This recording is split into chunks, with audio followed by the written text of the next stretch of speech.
सभी को जय हिंद। नवल करियर इंस्टीट्यूट इंदौर के ऑनलाइन प्लेटफॉर्म यानी यूट्यूब चैनल से मैं संजय विश्वकर्मा आप सभी का हार्दिक स्वागत करता हूं। साथियों, इस वीडियो में हम बात करने वाले हैं बोर्ड एक्सपर्ट कोर्स के बारे में। जैसा कि आप सभी लोगों को पता है कि नवल के द्वारा बोर्ड एक्सपर्ट कोर्स को लॉन्च किया गया है और अभी हम आपको फ्री क्लासेस दे रहे हैं, डेमो क्लासेस दे रहे हैं 12th के सब्जेक्ट को लेकर। और अभी हम यहाँ पर क्रॉप प्रोडक्शन एंड हॉर्टिकल्चर यानी कि फसल उत्पादन एवं उद्यान शास्त्र के सब्जेक्ट के जो अलग अलग टॉपिक हैं उनको हम यहाँ पर कवर कर रहे हैं। और अभी तक हमने 3 फ्री क्लासेस फसल उत्पादन एवं उद्यान शास्त्र के दे चुके हैं। उनकी सबकी लिंक आपको डिस्क्रिप्शन बॉक्स में मिल जाएगी या आप यूट्यूब चैनल पर भी जाकर उन वीडियोज़ को देख सकते हैं। हमने प्रीवियस लेक्चर में बात करी थी प्लांट न्यूट्रिशन की, पादप पोषण की हमने बात करी थी, उसी को आगे हम कंटिन्यूस वीडियो में ले जाने वाले हैं। तो यहाँ पर हम प्लांट न्यूट्रिशन या पादप पोषण की बात कर रहे हैं। पादप पोषण क्या होता है, पौधों को किस प्रकार से पोषण की या पोषक तत्व की आवश्यकता होती है, उसको यहाँ पर हमने कवर कर लिया था फर्स्ट लेक्चर में। आप उसको ज़रूर देखिएगा, उसके बाद ये चीज़ें आपको ज़्यादा अच्छे से समझ में आएगी। पादप पोषण हमारा टॉपिक चल रहा है। पादप पोषण या पौध पोषण भी हम इसको बोल सकते हैं, या इसको हम पादप पोषक तत्व भी कह सकते हैं, क्योंकि पोषक तत्व के बारे में ही हम यहाँ पर बात करते हैं और इसको हमने समझ भी लिया था। और इसको इंग्लिश में कहते हैं प्लांट न्यूट्रिशन। प्लांट न्यूट्रिशन, इसको इंग्लिश में प्लांट न्यूट्रिशन के नाम से जानते हैं, प्लांट न्यूट्रिशन, या इसको प्लांट न्यूट्रिएंट के नाम से जानते हैं, या इसको प्लांट न्यूट्रिएंट के नाम से जानते हैं। ये चीज़ आपको याद रखनी है। सारी बेसिक चीज़ें हमने देख ली थी। हमने देखा था कि पौधों के लिए, प्लांट के लिए जो आवश्यक पोषक तत्वों की संख्या है, कि ऐसे पोषक तत्व जो उनको जीवन चक्र पूरा करने के लिए आवश्यक हैं, वो उनके आवश्यक पोषक तत्व कहला रहे हैं। तो टोटल 17 आवश्यक पोषक तत्व हैं, और अगर आर्नर और स्टाउट के हिसाब से बात करेंगे तो 16 आवश्यक पोषक तत्व हैं। मतलब 90 जितने भी एलिमेंट हैं, 90+ एलिमेंट हैं, उनमें से केवल 17 पोषक तत्व जो हैं आवश्यक पोषक तत्व होते हैं। ये आपको याद रखना है, ये आपको याद रखना है। अगर इसकी बात करें कि एक आपका होता है एसेंशियल प्लांट न्यूट्रिएंट, एक आपका होता है essential plant nutrient, plant nutrient, और एक होता है आपका बेनिफिशियल प्लांट न्यूट्रिएंट। ये थोड़ा सा समझ लीजिए क्योंकि एग्ज़ाम में आ सकता है। बेनिफिशियल प्लांट न्यूट्रिएंट,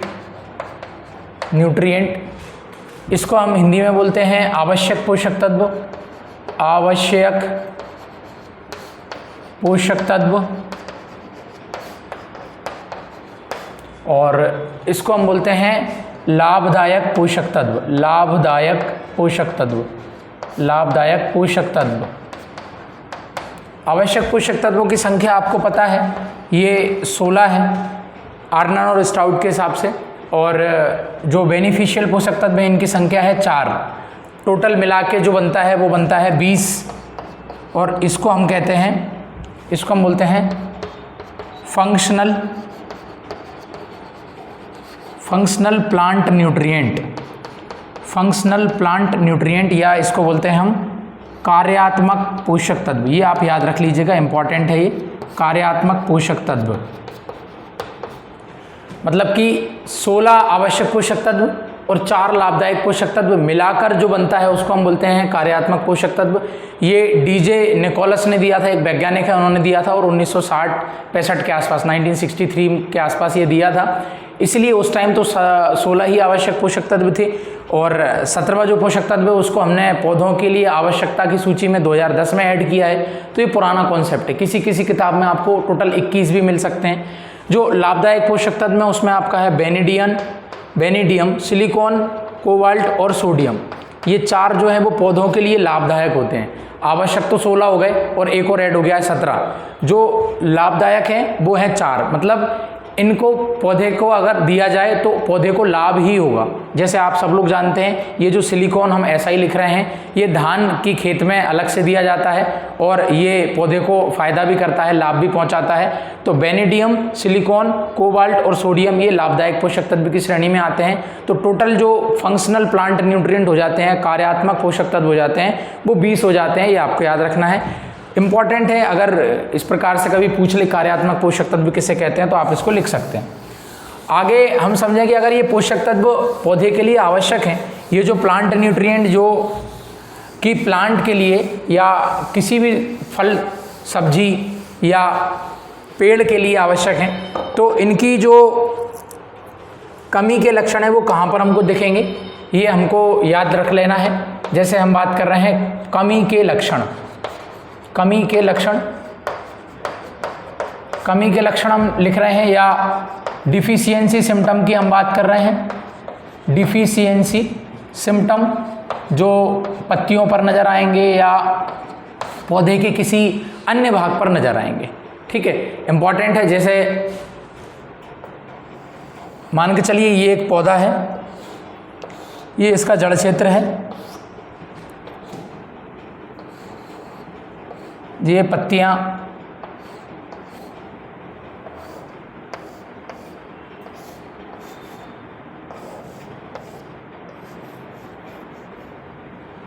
कुछ इस टाइप से समझ लेते हैं हम इसको, ठीक है। ये आपका पौधा है, ये आपका प्लांट है, इस पे अलग अलग प्रकार से पत्तियां बनी हुई हैं, और आप जानते हैं कि जो सबसे पुरानी पत्ती होती है वो जड़ क्षेत्र के आसपास या मिट्टी की सतह के आसपास मिलेगी। मतलब ये जो मिट्टी की सतह, ये वाला जो पोर्शन है इसको हम पुरानी पत्ती बोलेंगे, इसको भी पुरानी पत्ती बोलेंगे, ये मध्यम पत्ती में आ जाएंगे, और ये वाला जो पोर्शन होगा ये नई पत्ती के अंतर्गत आ जाएगा। और ये जो ऊपर आपको दिख रहा है इसको हम बड या कलिका के नाम से जानते हैं। तो जितने भी जो आवश्यक पोषक तत्व हमने लिखे हैं, उनकी जो जब पौधे के अंदर कमी होती है, जब उनकी जो डिफिशियंसी होती है प्लांट के अंदर, तो वो कुछ लक्षण अपने प्रकट करते हैं। तो उसको हम यहाँ पर समझ लेते हैं। जैसे इसको हमने बोल दिया कलिका, या इसको हम बोलते हैं बड, या इसको हम बोलते हैं शीर्षस्थ कलिका, शीर्षस्थ कलिका, या इसको हम बोलते हैं एपिकल बड, एपिकल बड हम इसको बोलते हैं। ये जो कलिका है मतलब अभी ये पूर्ण रूप से पत्ती के रूप में जो है कन्वर्ट नहीं हुई है, मतलब अभी ये पत्ती बनने वाली है, ये कली के रूप में है। और इसमें अगर किसी पोषक तत्व की कमी हो रही है तो वो कौन कौन से पोषक तत्व हो सकते हैं, तो आप लिख लेना कि एपिकल बड पे या कलिका पे कैल्शियम और बोरोन की जो है कमी के लक्षण प्रकट होते हैं। एपिकल बड पे कैल्शियम और बोरोन, ये दोनों तत्व हैं, आवश्यक पोषक तत्व हैं। इनकी कमी के जो लक्षण होते हैं पौधे के शीर्षस्थ कलिका वाले भाग पर जो है दिखता है। आपके एग्जाम में क्वेश्चन पूछा जा सकता है कि शीर्ष कलिका में या कलिका में या बड या एपिकल बड पे अगर पोषक तत्व की कमी हो रही है तो कौन अपने लक्षण प्रकट करता है, तो कैल्शियम और बोरोन। ये केवल शीर्षस्थ कलिका पर ही अपनी डिफिशियंसी सिम्टम्स शो करते हैं या कमी के लक्षण प्रकट करते हैं। उसके बाद अगर हम इसको मान लें नई पत्ती, इसको हमने लिख लिया न्यू लीव्स, न्यू लीव्स हमने इसको लिख लिया, या इसको हम बोल रहे हैं नई पत्ती। तो नई पत्ती पे जो लक्षण प्रकट करते हैं उनके हम यहाँ पर नाम देख ले रहे हैं। और जो नीचे वाला पोर्शन है इसको हमने बोल दिया ओल्डर लीव्स। ओल्डर लीव्स मतलब पुरानी पत्तियाँ, पुरानी पत्तियाँ, पुरानी पत्तियाँ, पुरानी पत्तियाँ, ये पूरा भाग हो गया पुरानी पत्तियाँ।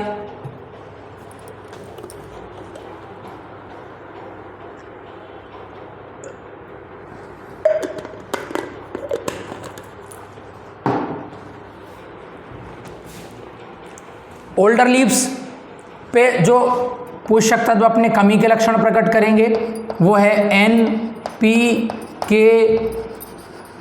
MgMO, मतलब ऐसे पोषक तत्व जो केवल पुरानी पत्तियों पे ही अपने लक्षण प्रकट करते हैं, ओल्डर लीव्स पे ही अपने डिफिशियंसी सिम्टम शो करते हैं। वो है नाइट्रोजन, फास्फोरस, पोटास, मैग्नीशियम और मोलिब्डेनम। NPK MgMO ये आपको याद रखना है, ये पुरानी पत्तियों के लिए।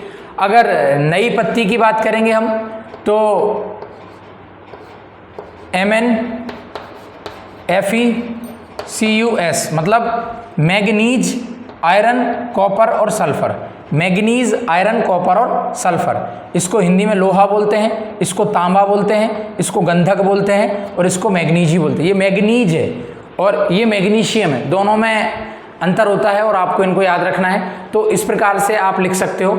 अच्छा, एक और यहाँ पर नई और पुरानी पत्ती पे एक साथ जो लक्षण प्रकट करें, नई और पुरानी पत्ती पे, मतलब न्यू प्लस ओल्ड लीफ पे एक साथ लक्षण प्रकट करता है, वो होता है जिंक, जिसको जस्ता या जेडन जिंक के नाम से हम प्रदर्शित करते हैं। तो ये आपके लिए इंपॉर्टेंट है, ये आपको याद रखना है। हमने क्या पढ़ा कि पौधे के जो अलग अलग भाग हैं, प्लांट्स के जो अलग अलग पार्ट्स हैं, उनमें जो पोषक तत्व, जो हम 17 आवश्यक पोषक तत्व पढ़ रहे हैं, वो अपनी कमी के अलग अलग प्रकार से लक्षण प्रकट करते हैं। जैसे अगर पौधे के शीर्षस्थ कलिका की बात करेंगे, टॉप पोर्शन की बात करेंगे, तो उसको हम एपिकल वर्ड के नाम से भी जानते हैं। उसमें कैल्शियम और बोरोन की डिफिशियंसी होती है, तो कैल्शियम और बोरोन केवल यहाँ पर अपने टॉप पोर्शन पे अपनी कमी के लक्षण प्रकट करेंगे। लक्षण प्रकट करने में पत्तियों का रंग बदल सकता है, पौधे की वृद्धि रुक सकती है, फसल का उत्पादन जो है रुक सकता है, और भी अन्य प्रकार से जो है वो अपने डिफिशियंसी सिम्टम्स शो करते हैं, उनको आगे हम पढ़ेंगे। ठीक है, नई एवं पुरानी पत्तियों पे, नई पत्तियों पे भी जो है डिफिशियंसी सिम्टम दिख सकते हैं आपको, पुरानी पे भी दिख सकते हैं। वो एकमात्र जिंक होता है। पुरानी पत्तियों पे नाइट्रोजन, फास्फोरस, पोटास, मैग्नीशियम और मॉलिब्डेनम यानी NPK, MgMO आपको याद रखना है ओल्डर लीव्स में। और न्यूअर लीव्स या न्यू लीव्स की बात करेंगे तो मैग्नीज, आयरन, कॉपर और सल्फर ये अपनी कमी के लक्षण प्रकट करते हैं। उम्मीद करूंगा ये आपको कॉन्सेप्ट क्लियर हो गया होगा। इंपॉर्टेंट है, अगर आप फील्ड के अंदर भी जाएंगे तो देखेंगे नाइट्रोजन की अगर कमी होती है तो पत्तियां पीली पड़ने लगती हैं। खेत में अगर आप देखेंगे कि गेहूं की फसल है या जो सीरियल क्रॉप है, अगर उसके अंदर नाइट्रोजन की कमी हो रही है तो पत्तियां कैसी होने लगती हैं? येलो होने लगती हैं, पीली होने लगती हैं। फॉस्फोरस की अगर कमी हो रही है तो पत्तियां या तो भूरे रंग की होने लगेंगी, हल्के भूरे रंग की, या पर्पल कलर की हो जाती हैं, बैगनी रंग की या पत्तियां हो जाती हैं। अगर पोटेशियम की कमी हो रही है, पोटाश की कमी हो रही है, तो पत्तियां कैसी हो जाएंगी? किनारों से जलने जैसी हो जाती हैं, जैसे झुलस गई हो। Scorching and burning type symptom हमको फील्ड के अंदर दिखते हैं पोटेशियम के कारण। मैग्नीशियम के कारण जो है इंटरवेनियल क्लोरोसिस दिखती है, यानी कि पत्तियों की जो शिराएं हैं वो आपको हरी दिख रही हैं और शिराओं के बीच वाला जो भाग होता है वो हल्का सा पीला या धब्बेदार आपको दिख रहा है, उसको क्लोरोसिस या हरिमहीनता कहते हैं, वो मैग्नीशियम के कारण होता है। तो ये अलग अलग टाइप के सिम्टम है जिसको आगे हम पढ़ने वाले हैं। ये चीज़ें आपको क्लियर हो गई होंगी। अब हम बात करेंगे जो पोषक तत्व हैं उनके कार्य क्या है प्लांट के अंदर, उनके कार्य क्या है प्लांट के अंदर। अगर उनकी कमी हो रही है तो क्या समस्या होगी प्लांट के अंदर, पौधे के अंदर, और अगर उनकी टॉक्सिसिटी हो जाए या एक्सेस अमाउंट में उनको अगर हम फील्ड के अंदर देंगे तो फिर क्या समस्या होने वाली है। तो इनको हमको देखने वाले हैं एक एक करके। इंपॉर्टेंट है, आपको सबको इसको याद रखना है।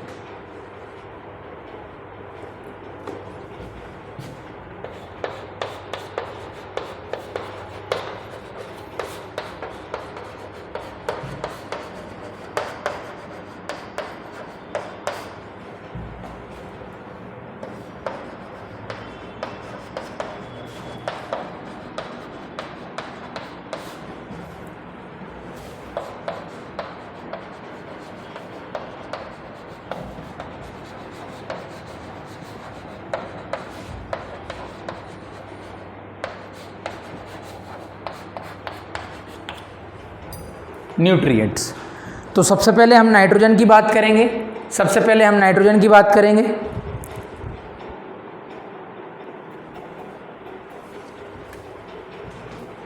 अगर हम नाइट्रोजन की बात करें, अगर हम नत्रजन की बात करें, हिंदी में इसे नत्रजन के नाम से जाना जाता है और इसको इंग्लिश में हम नाइट्रोजन के नाम से जानते हैं। तो सबसे पहले अगर हम बात करें कार्बन की, हाइड्रोजन की, ऑक्सीजन की, क्योंकि कार्बन, हाइड्रोजन, ऑक्सीजन से मिलकर पौधे का लगभग 90 to 95% भाग, यानी पौधे का लगभग 90 से 95% हिस्सा जो है वो कार्बन, हाइड्रोजन, ऑक्सीजन से मिलकर बना होता है। कार्बन, हाइड्रोजन, ऑक्सीजन वायु या जल के माध्यम से, या तो वायु या जल या दोनों के सम्मिलित तौर पर पौधे को प्राप्त हो जाती है। मतलब कार्बन, हाइड्रोजन, ऑक्सीजन को अलग से पौधे को देने की आवश्यकता नहीं होती है। सेपरेट तौर पर या सेपरेटली हमको प्लांट में कार्बन, हाइड्रोजन और ऑक्सीजन की एप्लीकेशन फर्टिलाइज़र या मैन्योर्स के तौर पर देने की आवश्यकता नहीं होती है। सबसे ज़्यादा अगर न्यूट्रिएंट में, पोषक तत्व में पौधे को आवश्यकता होती है तो नाइट्रोजन की होती है, नत्रजन की होती है। और विशेष करके जो अनाज वाली फसल है, जो सीरियल क्रॉप्स हैं या जो फोडर क्रॉप्स हैं, जो चारे वाली फसल हैं, यानी कि ऐसी फसलें जिनकी वानस्पतिक वृद्धि ज़्यादा होती है, जिनकी वेजिटेटिव ग्रोथ ज़्यादा होती है, उनके लिए नाइट्रोजन को हमको मुख्य तौर पर देना पड़ता है। दूसरा, जैसे सब्जियों में अगर हम बात करें तो जो पत्तेदार सब्जियां हैं, ऐसी सब्जियां जिनका मुख्य जो पार्ट है खाने योग्य वो पत्तियां ही हैं, पत्ते ही हैं, लीव्स ही हैं, तो उनके लिए भी फिर नाइट्रोजन की जो है मात्रा एक उचित उसमें आवश्यक होती है। अगर हम नाइट्रोजन के कार्य लिखें, क्योंकि आपके बोर्ड के एग्जाम में आपसे पूछेगा कि नाइट्रोजन के या नत्रजन के कोई 4 कार्य लिखिए या नाइट्रोजन के कोई 2 कार्य एवं 2 कमी के लक्षण लिखिए, ठीक है। ये आपसे पूछ लेगा कि नाइट्रोजन के 3 कार्य एवं 3 कमी के लक्षण लिखिए, तो हमने नाइट्रोजन के कार्य भी लिख लिए और नाइट्रोजन के एक तरफ कमी के लक्षण भी लिख लिए। ये कुछ की पॉइंट के फॉर्म में मैंने लिखे हुए हैं, आपको मैं समझाते चलूंगा एक एक पॉइंट को, आप उसको चाहो तो कॉपी के में लिखते चलिएगा और उसको फिर अपने हिसाब से याद करके आप बोर्ड में लिख सकते हैं। जैसे नाइट्रोजन के कार्य की बात करेंगे तो ये पौधों को हरा रंग प्रदान करता है, मतलब कि ग्रीन कलर के लिए रिस्पॉन्सिबल हो गया नाइट्रोजन। कैसे? क्योंकि ये जो है अगर पौधे को हरा रंग दे रहा है तो पौधे का जो प्रकाश संश्लेषण में हरित लवक क्लोरोफिल आवश्यक होता है उसमें कहीं ना कहीं ये सहायता करता है। या पोषक तत्व में पौधों को हरा रंग प्रदान करने के लिए कौन है? नत्रजन है या नाइट्रोजन है, पहला पॉइंट। दूसरा, ये प्रोटीन निर्माण में सहायक होता है। ये जो प्लांट के अंदर जो अमीनो एसिड्स होते हैं, जो अमीनो अम्ल होते हैं, उनके निर्माण में, उनके फॉर्मेशन में कौन हेल्प कर रहा है? नाइट्रोजन हेल्प कर रहा है। प्रोटीन निर्माण कह दो या फिर सिंथेसिस ऑफ अमीनो एसिड्स कहते हैं, अमीनो अम्ल के संश्लेषण में सहायक होता है कौन? नाइट्रोजन या नत्रजन। फिर कल्ले फुटाव के लिए जिम्मेदार, ये पॉइंट इंपॉर्टेंट है, ये आपको याद रखना है। कल्ले फुटाव, कल्ले का मतलब होता है टिलर्स। जैसे मान के चलो ये कोई अनाज वाली फसल का पौधा है, आपने यहाँ पर एक बीज डाला, इस बीज से बहुत सारी ब्रांचेस निकल रही हैं, बहुत सारी शाखाएं निकल रही हैं, इन्हीं को बोलते हैं कल्ले, इन्हीं को बोलते हैं कल्ले या इन्हीं को बोलते हैं टिलर या टिलर्स। इसलिए मैंने आपको स्टार्टिंग में बोला कि अनाज वाली फसल के लिए नाइट्रोजन इंपॉर्टेंट है, क्योंकि अधिकतर जो अनाज वाली फसलें हैं, केवल मक्के को छोड़ के सारी फसलें कैसी होती हैं? टिलर्स उनमें निकलते हैं, कल्ले उनमें निकलते हैं, कहीं कहीं किल्ले भी लिखा रहता है, किल्ले या कल्ले या इंग्लिश में इसको टिलर्स हम कहते हैं। मक्का एकमात्र अनाज वाली फसल है और जिसके अंदर कल्ले या टिलर्स नहीं निकलते हैं, इसलिए मक्के को हम नॉन टिलर प्लांट भी बोलते हैं। बिना कल्ले वाला पौधा भी कहते हैं, बिना टिलर्स वाला पौधा भी कहते हैं। बाकी सारे अनाज वाले फसल जो होते हैं उनकी विशेषता होती है कल्ले या टिलर्स। क्लियर? कल्ले फुटाव के लिए नाइट्रोजन जिम्मेदार है, यानी कि टिलर्स फॉर्मेशन के लिए रिस्पॉन्सिबल कौन है? नाइट्रोजन है। पौधों की जो वानस्पतिक वृद्धि है, जो वेजिटेटिव पार्ट है, यानी कि पत्ती है, फूल है, तना है, जो लीफी पार्ट है या जो फॉलिएज वाला पार्ट है, वो उनके लिए कौन हेल्प करता है? तो नाइट्रोजन सहायता करता है। विटामिन, हार्मोन व एंजाइम में भी हेल्प करता है। जितने भी विटामिन हैं, हार्मोन हैं, एंजाइम हैं, उनके लिए निर्माण में, उनके फॉर्मेशन में या उनकी एक्टिविटी को बढ़ाने में मदद कौन कर रहा है? नाइट्रोजन कर रहा है। तो ये आपको याद रखना। सबसे पहला पॉइंट आप क्या लिख सकते हो कि नाइट्रोजन पौधों में हरा रंग प्रदान करता है, पहला पॉइंट लिख लिया। कि nitrogen provide green colour to the plant, ऐसा आप लिख सकते हो। फिर आप लिख सकते हो कि नाइट्रोजन पौधों के अंदर कल्ले फुटाव या अनाज वाली फसल में कल्ले फुटाव में सहायता प्रदान करता है, टेलर फॉर्मेशन में हेल्प करता है नाइट्रोजन। फिर आप लिख सकते हो कि प्रोटीन निर्माण या अमीनो एसिड्स के संश्लेषण में, सिंथेसिस में, फॉर्मेशन ऑफ प्रोटीन या synthesis of protein and amino acid synthesis में भी हेल्प कौन कर रहा है? नाइट्रोजन हेल्प कर रहा है। विटामिन, एंजाइम जो हैं उनमें भी हेल्प करता है। साथ ही जो वेजिटेटिव पार्ट है, जो वनस्पतिक भाग है, उसमें भी जो है नाइट्रोजन सहायता करता है। ठीक है। उसके बाद अगर हम बात करें आगे इसकी कमी के लक्षण, नाइट्रोजन की अगर कमी के लक्षण हो रहे हैं तो नाइट्रोजन की कमी के लक्षण का मतलब कि अगर पौधे के अंदर नाइट्रोजन की कमी हो रही है, प्लांट के अंदर अगर नाइट्रोजन की कमी हो रही है, तो पौधा किस प्रकार से अपना जीवन चक्र क्या पूरा कर पाएगा या नहीं कर पाएगा, या उसकी कमी हो रही है तो किस प्रकार से वो लक्षण जो है प्रकट करेगा। तो ये हमको याद रखना है। जैसे आपने पढ़ा कि नाइट्रोजन पौधे को हरा रंग प्रदान कर रहा है, ग्रीन कलर के लिए रिस्पॉन्सिबल हो रहा है नाइट्रोजन, क्योंकि क्लोरोफिल के सिंथेसिस में यानी कि हरित लवक के निर्माण में नाइट्रोजन हेल्प करता है। तो अगर इसकी कमी हो रही है तो पत्तियां कैसी हो जाएंगी? पीली हो जाएंगी, यानी कि प्लांट बिकम येलो या लीव्स बिकम येलो, ये हम बोल सकते हैं। पत्तियां पीले रंग की होने लगेंगी अगर किसी पौधे की, विशेष करके अनाज वाली फसल की जो पत्तियां हैं अगर वो पीले रंग की हो रही हैं तो इसका मतलब क्या? उसके अंदर नाइट्रोजन की कमी हो रही है। दूसरा, अगर बात करें प्री मैच्योर फ्रूट ड्रॉप की, अगर हम बात करें प्री मैच्योर फ्रूट ड्रॉप, मतलब अगर पौधे के अंदर नाइट्रोजन की कमी हो रही है, पौधे के अंदर अगर नत्रजन की कमी हो रही है तो पत्तियां समय से पहले सूखने लगी, पत्तियां पीली पड़ने लगी, इसको हम बोलते हैं प्री मैच्योर सिम्टम या premature fruit drop as well as leaf drop हम इसको कह सकते हैं। समय से पहले पत्तियां सूखने लगेंगी, झड़ने लगेंगी, इसका मतलब फसल जो है समय के पहले ही पक जाएगी, पूर्ण रूप से अपना समय वो नहीं लेगी। बटनिंग इन कॉलीफ्लावर, जो कॉलीफ्लावर की फूल होते हैं, मतलब बटनिंग की बात कर रहे हैं, आप सब लोगों ने फूल गोभी देखा है। फूल गोभी जितना टाइट होगा, मतलब उसके अंदर छोटे छोटे फूल लगे रहते हैं, इसलिए हम उसको फूल गोभी या कॉलीफ्लावर के नाम से जानते हैं। आपने देखा होगा मार्केट में जितना ज़्यादा फूल टाइट है, मतलब आपस में फूल जितने ज़्यादा चिपके हुए हैं ना, उतना उसका वैल्यू ज़्यादा मिलता है। अगर नाइट्रोजन की कमी हो गई तो ये जो फूल है ना, ये छितर जाएंगे मतलब दूर दूर हो जाएंगे। और ऐसी जो सब्जी है कॉलीफ्लावर की हम बात कर रहे हैं, फिर वो मार्केट में उसका उतना मूल्य नहीं मिलता, उतना उसका रेट नहीं मिलता। यानी कि बटनिंग का मतलब जो फूल हैं वो छितर गए हैं, कार्ड जो हैं वो दूर दूर हो गए हैं। तो बटनिंग इन कॉलीफ्लावर या पूर्ण रूप से जो है फूल का निर्माण नहीं हो पाया है, ये नाइट्रोजन की कमी के कारण होता है। यानी कि फूल गोभी में बटनिंग की समस्या हो जाती है, ये आपको याद रखना है, ये आपको याद रखना है। फिर वेजिटेटिव प्रोडक्शन की अगर हम बात कर रहे हैं, अगर हम बात कर रहे हैं वेजिटेटिव प्रोडक्शन की, तो मतलब जो वानस्पतिक भाग है, पौधे की जो पत्तियों वाला भाग है, वो कैसा हो जाएगा, वो कम हो जाएगा, क्योंकि नाइट्रोजन किसके लिए रिस्पॉन्सिबल है, वानस्पतिक भाग के लिए रिस्पॉन्सिबल है।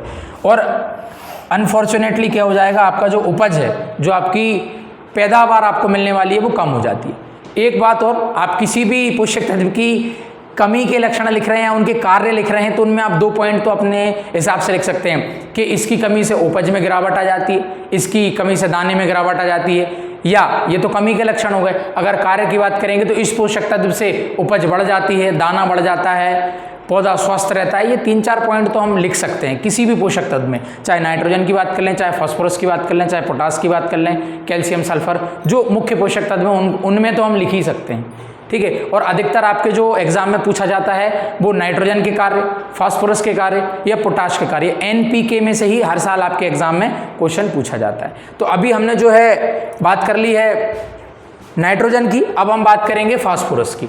अब हम बात करेंगे फास्फोरस की। अगर फास्फोरस की बात करें तो आप लोग जानते हैं फास्फोरस को की ऑफ लाइफ के नाम से भी जाना जाता है। फास्फोरस को हम जीवन की कुंजी के नाम से भी जानते हैं। इसको जो एनर्जी करेंसी के रूप में भी जाना जाता है, क्योंकि ये पौधों के अंदर ऊर्जा का स्थानांतरण करने का कार्य करता है, ठीक है। और जो दलहनी फसलें हैं, जो दाल वाली फसलें हैं, उनके लिए मुख्य तौर पर जो है फास्फोरस की आवश्यकता होती है, जिसको हम अलग अलग उर्वरक या खाद के तौर पे भी हम देते हैं, ठीक है। जिस प्रकार अनाज वाली फसलों के लिए नाइट्रोजन की आवश्यकता है, उसी प्रकार दाल वाली फसलों के लिए फास्फोरस की आवश्यकता होती है। तो हम अभी कुछ की पॉइंट फास्फोरस के जो है लिख लेते हैं।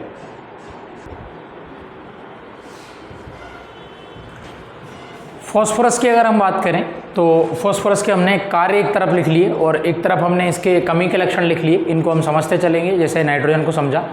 अच्छा, नाइट्रोजन का एग्जाम में वो ऐसे भी पूछ सकता है कि नाइट्रोजन की अगर अधिकता हो जाए पौधे के अंदर, मतलब जितनी आवश्यकता थी उससे ज़रूरत से ज़्यादा हमने प्लांट को, पौधे को जो है नाइट्रोजन दे दिया है, तो फिर क्या होने वाला है।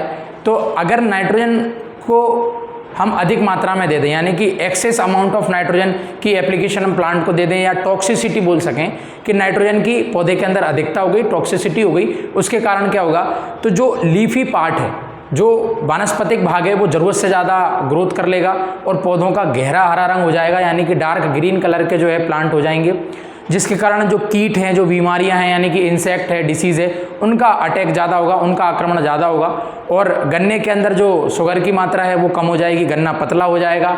और अगर हम बात करें आलू की, तो आलू के जो कंद हैं, वो ट्यूबर हैं, वो छोटे हो जाएंगे। ये अधिकता के लिए आप लिख सकते हो। 3-4 पॉइंट मैंने आपको बता दिए।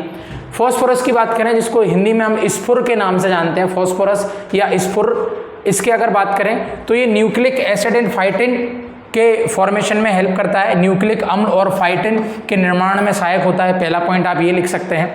दूसरा, फास्फोरस के कारण जो पौधा होता है वो स्वस्थ होता है, हेल्दी होता है, और ये दाने के भार को भी बढ़ाता है, यानी कि इसके कारण हैवी सीड्स जो है बन जाते हैं, मतलब भारदार, जिनमें वजन ज़्यादा है, ऐसे बीजों का निर्माण होता है, पौधा स्वस्थ होता है। जड़ क्षेत्र को भी ये बढ़ाते हैं। जो फास्फोरस है वो पौधे के जड़ को मजबूत करता है, जो रूट जोन है उसको अच्छा करेगा।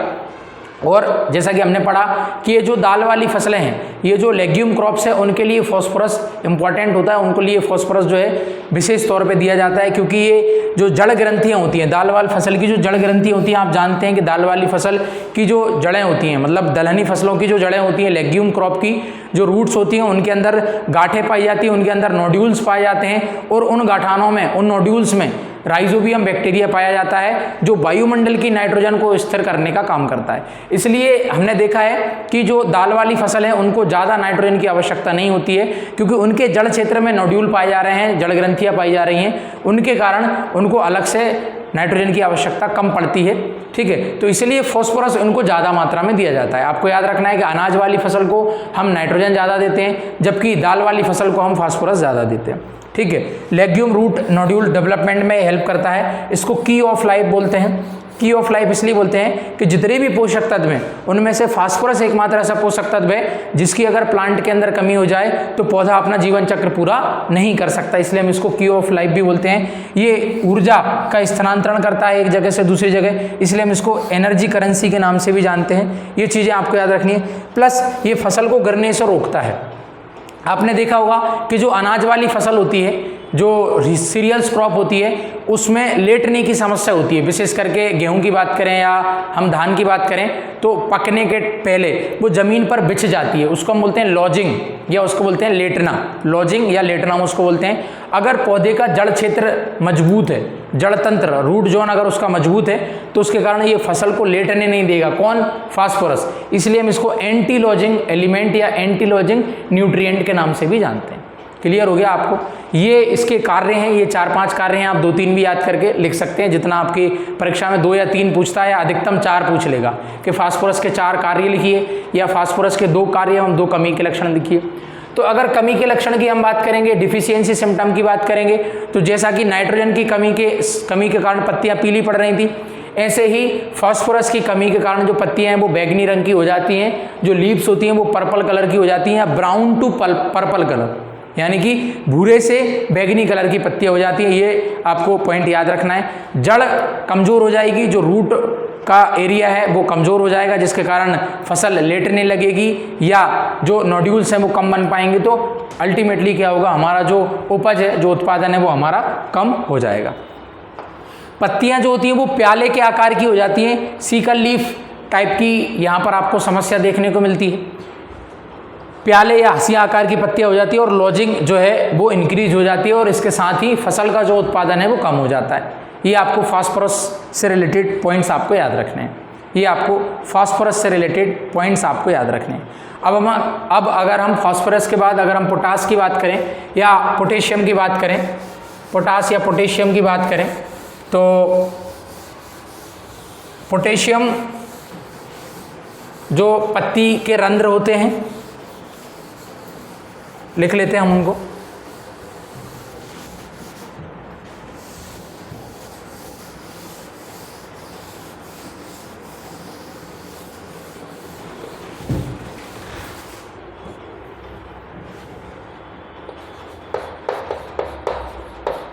पोटाश के कार्य, फंक्शन ऑफ पोटेशियम,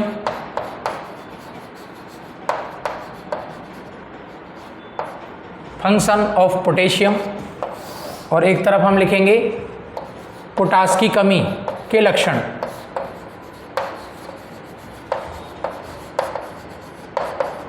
कमी के लक्षण या डिफिशियंसी सिम्टम ऑफ पोटाश।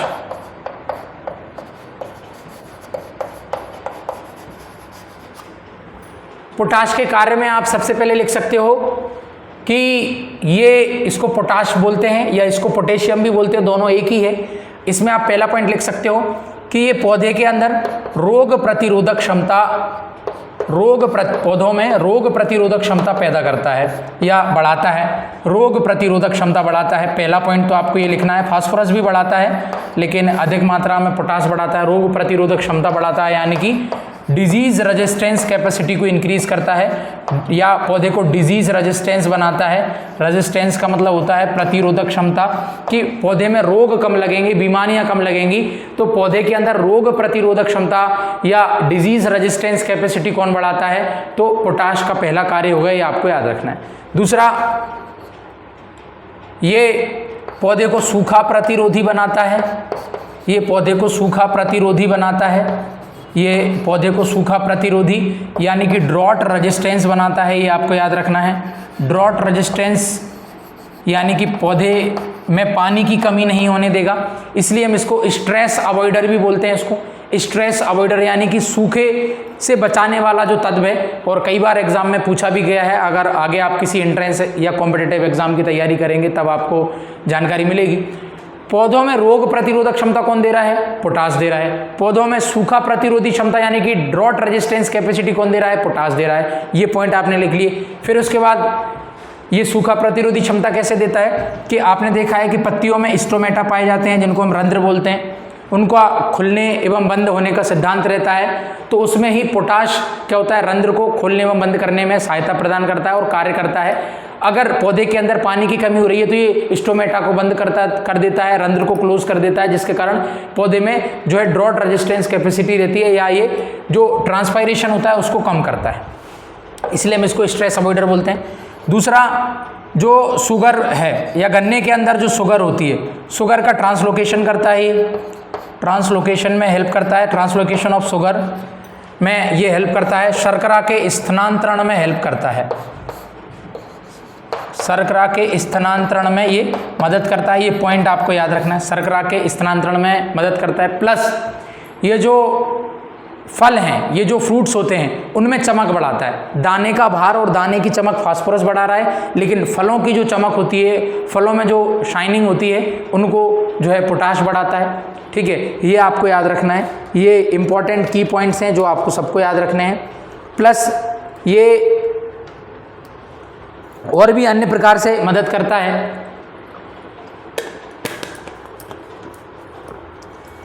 अगर हम बात करें इसकी डिफिशियंसी सिम्टम की, तो डिफिशियंसी सिम्टम में अगर हम बात करें,